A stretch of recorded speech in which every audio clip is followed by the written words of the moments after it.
we've got some guys that's just walking and saying, we're always throwing signs at all of you and, messages and how we want to help you to move on. I think they said they think some of you think it's a solo job, that you're here to do it on your own, but you're not, because they're here to guide you every step of the way. Now, many people can get different signs and messages. It just depends on the individual. I always will say is that help them to help you. So I would turn around and say, if I need to hear a message from my granddad, I know if I see a racing pigeon or a wood pigeon or a dove, that's from my granddad. But he knows that's how he's going to connect to me. From my nan, I always get a smell of mint, that she used to boil her potatoes with mint in it and stuff. So this is how my guides will connect to me. And also, I get the numbers as well. So I would then look into them and go, right, I need to have a sign today. So the minute we go, I need to hear a sign, then you wait and see what comes up for you, and you can test them. So the more that you do this, the more that you are asking, then you start to understand what your sign is or the message that it means for you. Okay. I also hear it and receive it through music. So if I, on my phone, I will shuffle it and I go, right, I literally go, right, universe, I need to know, I need a message. And then next week I know the message has come in on a song, and there's either the title or it'll be words that are in the lyrics that are telling me what to do. So if you want to make it so that you really hone it into a personalized sort of message, tell them how you want to receive it. So that's really clear for them, because they're confused. So they'll keep chucking things at people. They'll chuck some coins at people, feathers at people.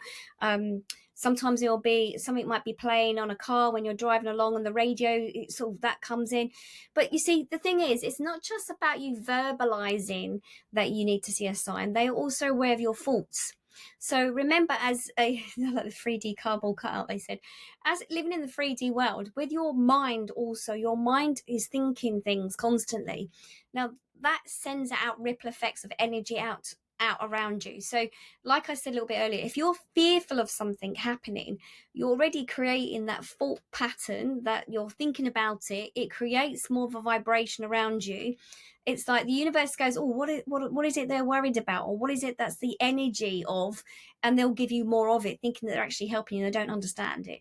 So the idea is to be mindful of your thoughts. So say, for instance, if either someone's self-employed, or I know they work for a company, lost their job, or they're not earning as much money, the thought in their mind is going to be, I'm so worried, how am I going to pay my bills? I'm so worried, how am I going to make money? Am I going to do this? Am I going to do that? Instead of going, right, guides, give me a helping hand, show me what I'm here to do, help me to create, I need to pay my bills, can you bring in the money, I want to see more of this, more of that.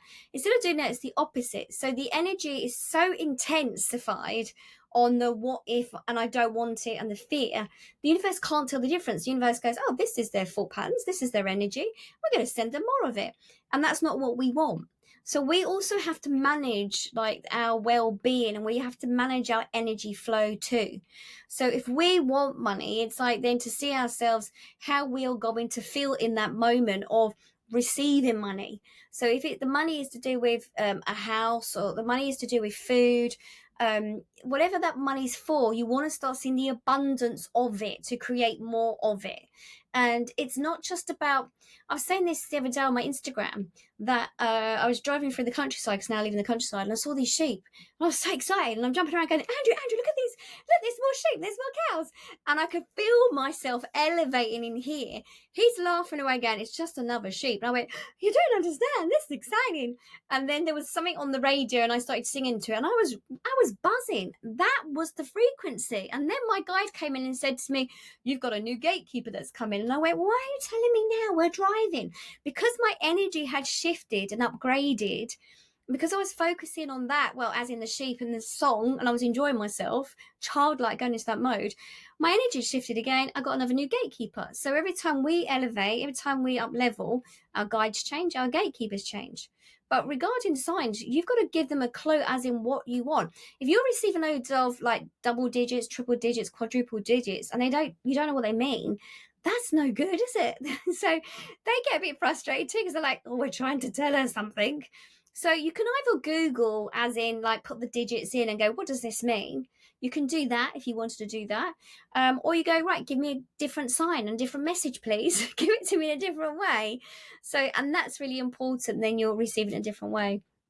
I just had Andrew, he's not into this. He doesn't, well, he's not that he's not into it. He's not been brought up with this.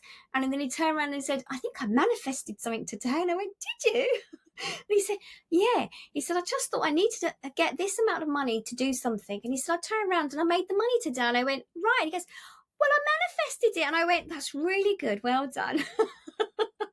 So we really, he's like, I can't believe it. And then I there was something, we were talking about car keys and stuff, and he wants to move my car keys around because he's just moved into my house and everything has to be moved now. And he goes, I don't leave it in the hall, I'll leave it in the kitchen. And I was like, why? Someone might steal the keys from the hall. And I went, they're not going to anyway. They can take my car if they want to. And I had him turn and say, universe, delete, delete, delete. What are you doing? He goes, that's what you do, isn't it? I went, yeah, that's what you do. So anyway, I've gone off into a tangent. But yeah, if you want messages and you want, just build that communication up with your guides. As I've said before, it's a bit like a dating app, with your guides. If you don't talk to them, they're going to wander off.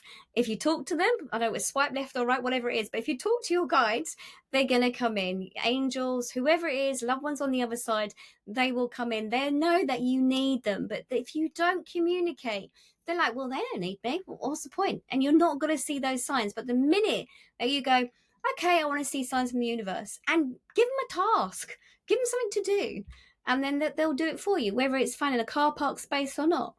So have a go. It's child's play. It really is child's play. And remember, from the minute you're born, you have guides trying to assist you. And children seem to see their invisible friends, their guides, and then adults and caregivers are like, no, we don't see them, they can't be there. But these are their guides. They're already seeing it from a child's point of view. They're seeing it. But it's only when they get older and it's like, oh no, if you can't see it, it doesn't exist. But they do. They exist. So challenge them. I dare you to challenge them and let me know what